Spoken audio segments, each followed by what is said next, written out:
Are you ready to create a life you crave? Let's spin that doom loop of negativity into an upward success cycle and start living lucky. Good morning. I'm Jana. I'm Jason. And we are living lucky. I know that's right. Synchronicities. I love them.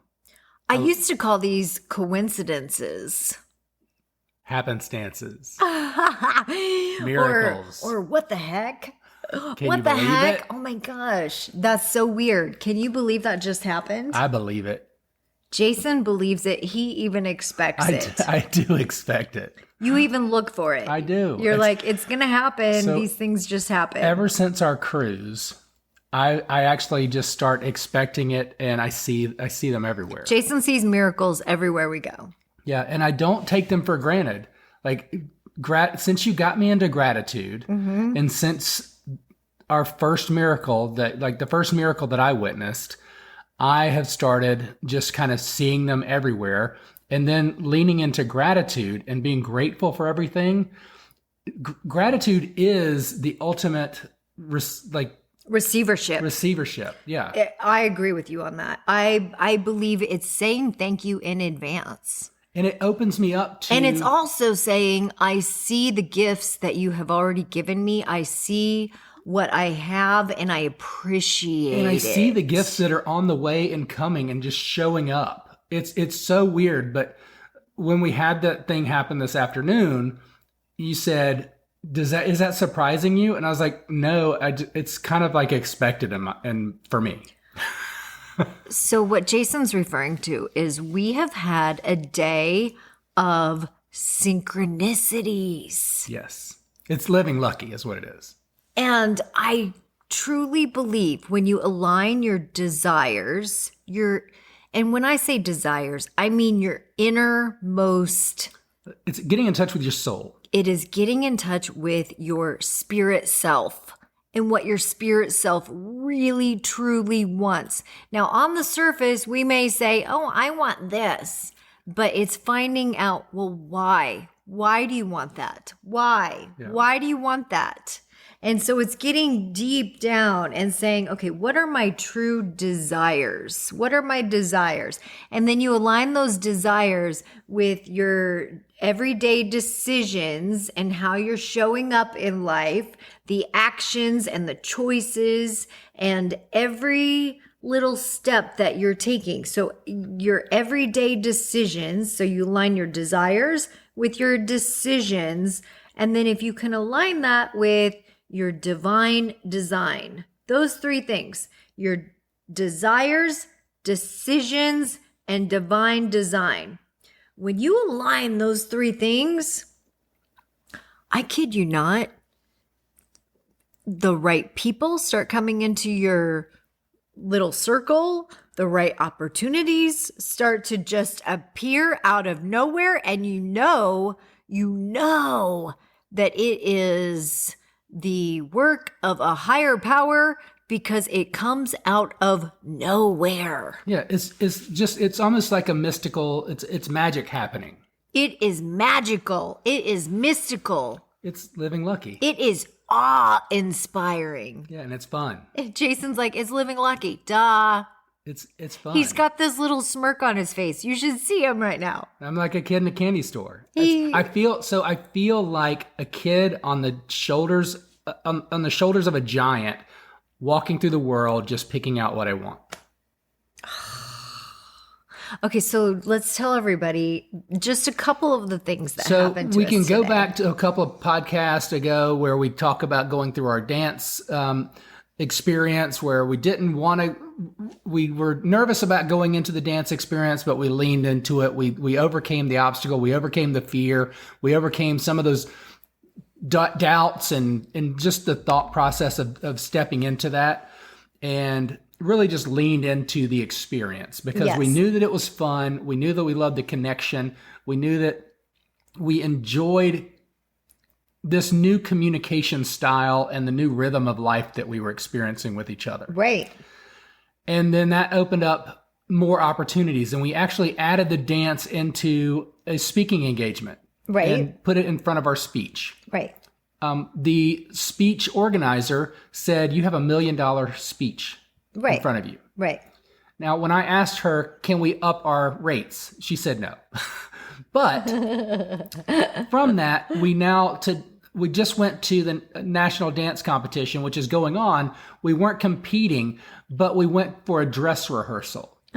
And coming down the hallway was this entourage of like four or five people. And we were literally practicing in the hallway. And it was a beautiful hallway. It was marble floors, columns. The reason we were practicing in the hallway is because there was no room at the inn. There was no room on the practice floor, and the carpet dance floor was too hard for a wheelchair to spin around on. Yeah. So we were like, let's just go. Synchronicity. Yeah. So we were like, well, let's just go practice in the hallway. But it was a beautiful environment in the hallway, and it was perfect. It was well lit by the sun. We were overlooking this beautiful pool at the Waldorf. And it was very, I mean, there was not much traffic in this hallway. So it's not like we were, we weren't impeding people coming to and fro. But then comes this entourage of like people. Four or five people dressed to the nines, walking down the hallway like John Travolta in Staying Alive. And it's the owner of the president CEO of Fred Astaire National.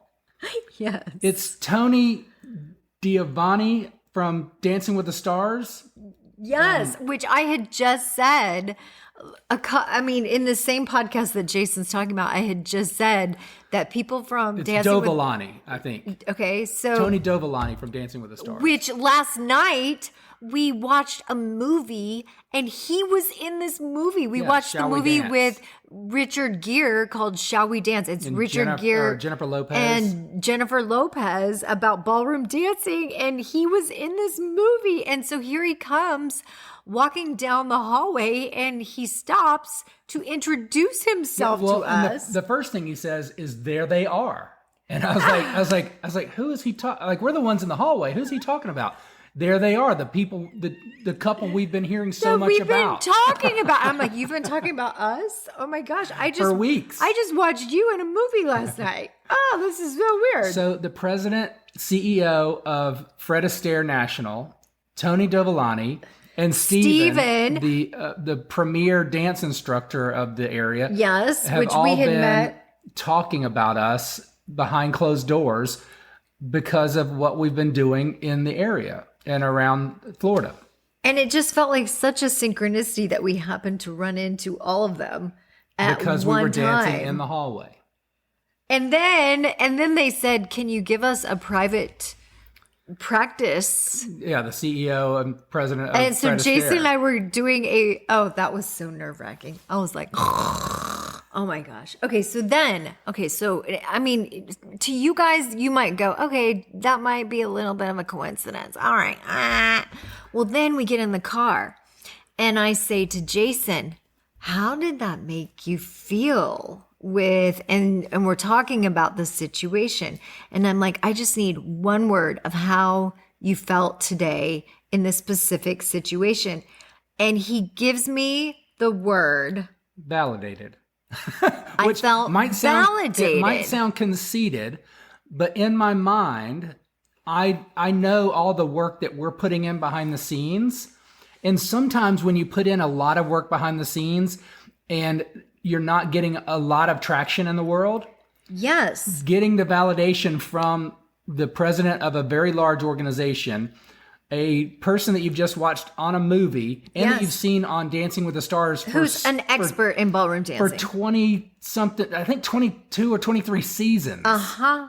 Yes. I want to say, and I could be very off on the number of seasons. No, but he's one of the most well-known Dancing with the Stars experts. Yeah, and so I did feel validated, and I am not a dancer. That's one of the first things I'm going to say, but the word was validated. So here is the inside synchronicity between the two of us, is as soon as he said that word, I almost dropped in my tracks. I don't even know if that's the phrase I'm looking for, but I said... She almost pooped her pants. I was like, Oh my God. What did you just say? Because I thought I said something wrong.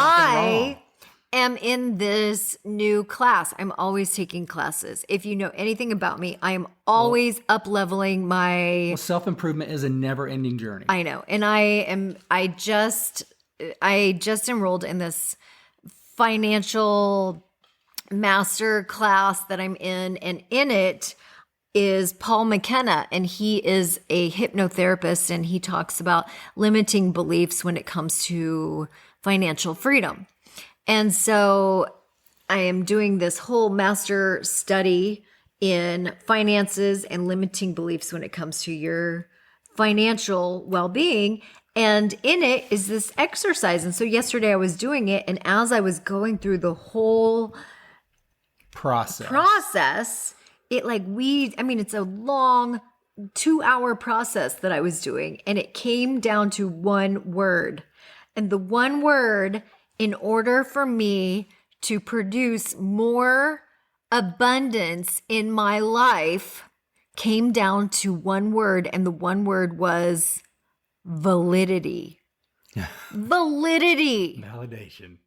Valid, validity, validation. And as soon as I found validity, then abundance would pour into my life. And as soon as Jason said that, I'm telling you, my mouth dropped, because it is such a rare word for both of us. We don't use that word ever. Right? I don't remember the last time I've used that word. And it just felt a little too coincidental for both of us to come up with that word at a day apart. Less than a day apart, probably. Yes. Less than 24 hours apart, when I literally cannot remember the last time I've ever used that word. And so again, it felt to me like, okay. I mean, go back through all the podcasts, and there are 185 or 186 podcasts, and I don't think we've ever used the word validity or any derivative of the word. And in fact, when I wrote it, after I did this 2-hour process, I even wrote notes out to the side, like, maybe I need to do some coaching around this, because that's kind of an odd word to come up with, Yeah, because validation is almost one of those words from outside, right? That feels like I'm seeking something that is, and we work from, that I should already have, and we work from inside. Exactly. So, but and one of the things around this is we know, like one of the things is we do know, but one of the things is also we put a lot of pressure on ourselves, and sometimes to relieve that pressure, we go to the people that we know and we trust, and we hope that the people that we know and we trust know us well enough and know what we've done and know what steps we've taken. Like they've watched us take the staircase up, yes, and say, yes, you have reached this next level of the staircase.